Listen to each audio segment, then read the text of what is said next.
What's up, everybody? Don DiMato here, and welcome to Codecast Live. Again, here we are, Monday, 7:30 Eastern Standard Time, doing some code. And I apparently forgot to do this thing on my phone here to reduce the sound. Should have tested. Doing it live, folks. Doing it live. Okay, so today I recognize that I did not talk about for loops, and I did for loops in some other video. So it's a very common thing to be doing in JavaScript. So I wanted to kind of go over what the for loop was kind of like all about. So let's go to the pens. All right, so have my code pen right here, and we're going to be doing some JavaScript over here, so you can just collapse everything else. And we're also going to be working with the console. Now you could use the console that's here inside of CodePen, but I actually like to use the CodePen, I'm sorry, the console that is inside of Chrome. So I'm going to inspect right there. I did that by right-clicking.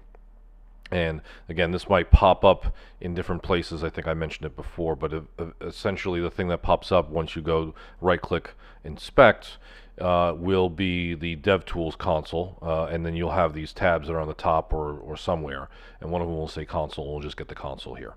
All right, so that's the kind of setup that I want to work with, and we're not going to be actually really doing anything on the page here. We can actually just collapse that whole thing.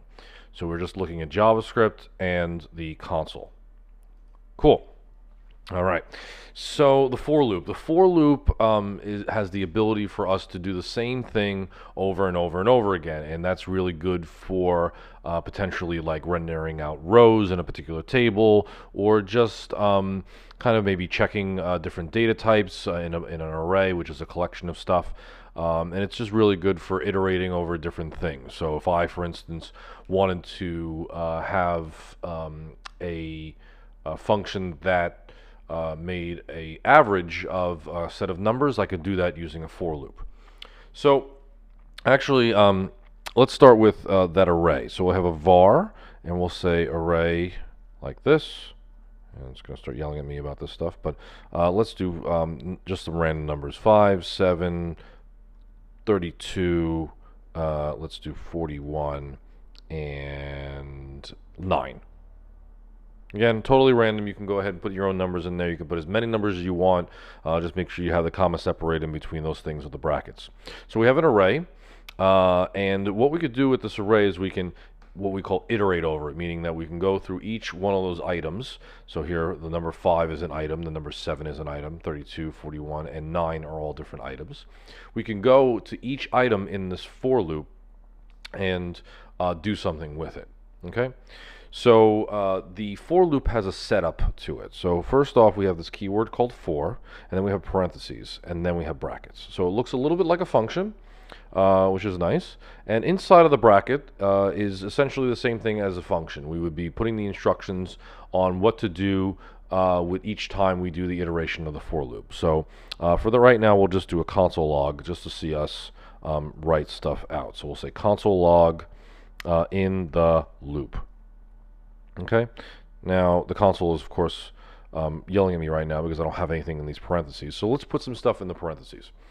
The for loop has a setup in it that it has 3 parts. The first part is called the initial part, or the setup, I like to call it. It basically sets up all the variables and things that you might need in order to start the loop.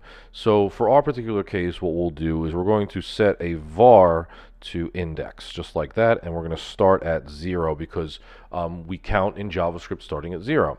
So I'm basically setting a variable the same way I could set a variable above the array or just below the array. I'm just happening to have set it inside of the for loop. Okay? The next thing is our conditional. It's basically the thing that we want to check every single time we run the loop.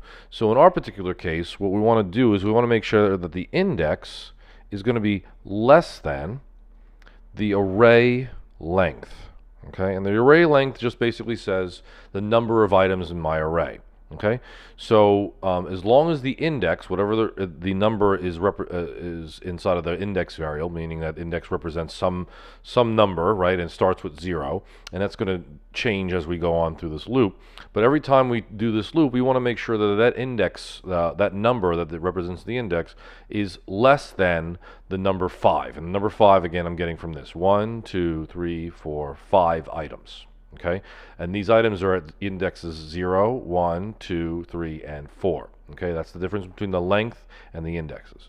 Okay, so we have this initializer, we have this condition, and then the thing that's last is something I like to call the final step, or the finally. I stay away from the word finally because that's a keyword in JavaScript, but it's basically the final step.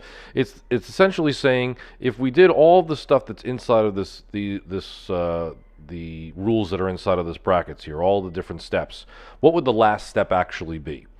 Now the last step that we're here is we're trying to affect the parts of the loop that we've defined. Apparently I have an infinite loop here because I'm not doing anything yet. But what I want to do is I want to increment the index, so it goes to each index that's happening in here. So I want to do the index is now going to change. It's going to equal the index plus 1. What does that actually mean? So let's assume that we started at 0, which is exactly what we did here. Okay, and at 0, we start at 0. We check to make sure that 0 is less than 5, which it is. So that means we could do the loop. Okay, then that means that the final step of the loop, meaning that we've completed the console log, that final step says, okay, what's the index right now, which is 0. We're going to say 0 plus 1 equals the new index. Okay, so that's what that happens. 0 plus 1 equals the new index. So now the new index is 1. Okay, so now the new index is 1. We don't do this initializer step anymore. Okay, that happened just one time. So now we take that index and puts it inside of this conditional check. Okay, so that means that we're looking for 1 is less than 5. It is. That's good. So that means we're going to do our steps in here, which is just the console log for right now. And then that means that because the index is 1, we put a 1 in here. We say 1 plus 1 equals 2. 2 is our new index. We go into here. We check 2 is less than 5. Yes, it is. We run this step and any other steps that are underneath it. And then after that's all done in here, the last thing we do is we run this. 2 plus 1 equals 3. 3 is here. 3 less than 5. Yes. Console log in the loop. And then we have 3 plus 1 equals 4. 4 is less than 5. Right? We're checking here. 4 is less than 5. We do this. And now we put 4 plus 1 equals 5. Is 5 less than 5? It's not. That means that we don't do this. All right, we're done with the loop, and we will continue on with our program. Okay, and that's why you could see down here that it says in the loop 5 times, right? Because for each one of these spots here, which we're not necessarily talking about the stuff at the spot yet, but we're basically going through related to the array length, which is just the number 5. We're doing it 5 times. So we're going to 0, to 1, to 2, to 3, and to 4, and then when we hit 5, this conditional ends up being false. Okay, so that means we break out of the loop. So now that we've actually have a loop that does it the number of times that, or runs the number of times that I have in this array, let's actually do something with the array. So we can actually print out each value in the array by accessing it at its array, at its index. Sorry. So let's make a variable and call it value. Or just val is fine for short. Oops, sorry, it said const. Don't worry about the const, folks. We'll talk about that some other time. I'm used to using it. Var value equals the array at this index. Okay? So basically we're looking at the array, which is right up here, and then we're going to access the value at that location. So the location right here, in the first time we go around, is 0. So we put array at index 0. That's going to equal the number 5. So the value at that spot is going to be the number 5. And we can show you that.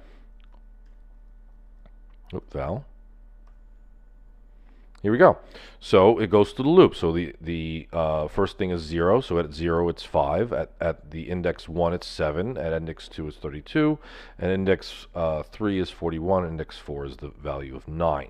So that's what value represents each time we go through the loop. All right. So now we could do something with this. We can actually take that average. So let's do an average here. I'm going to make a variable up here just to make it a little bit simple. And we're going to just say the variable is sum, and it's going to start at 0.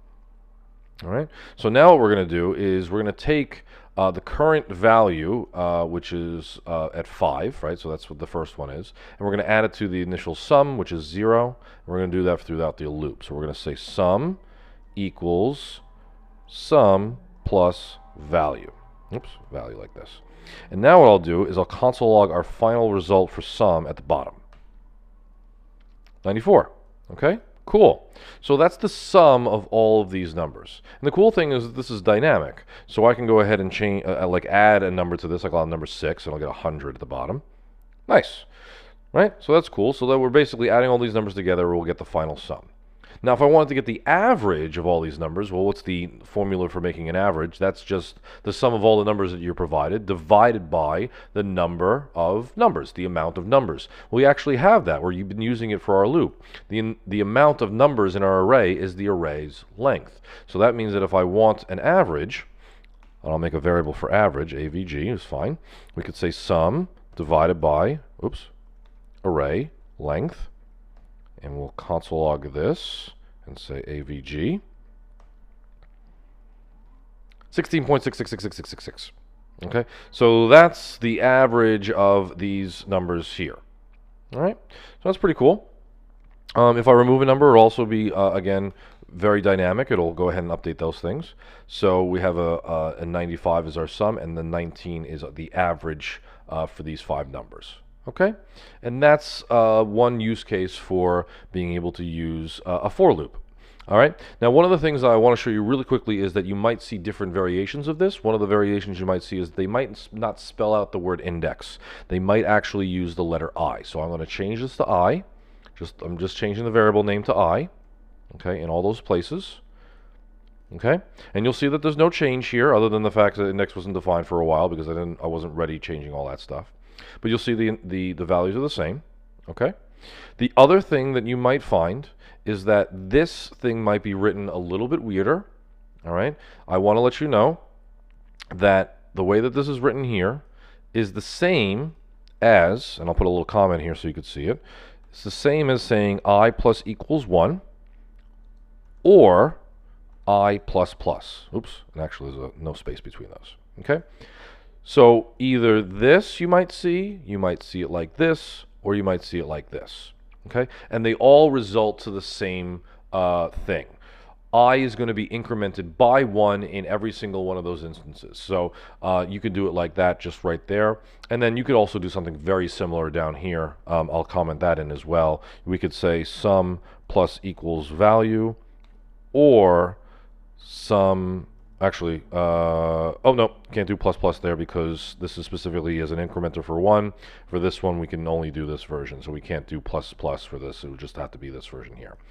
All right, so you might see that as a replacement for this as well. All right, so that's the general gist of what I wanted to explain for you guys today. Thank you again for joining me. If you have any questions, leave them in the comments down below, and otherwise, I'll see you next week. Thanks.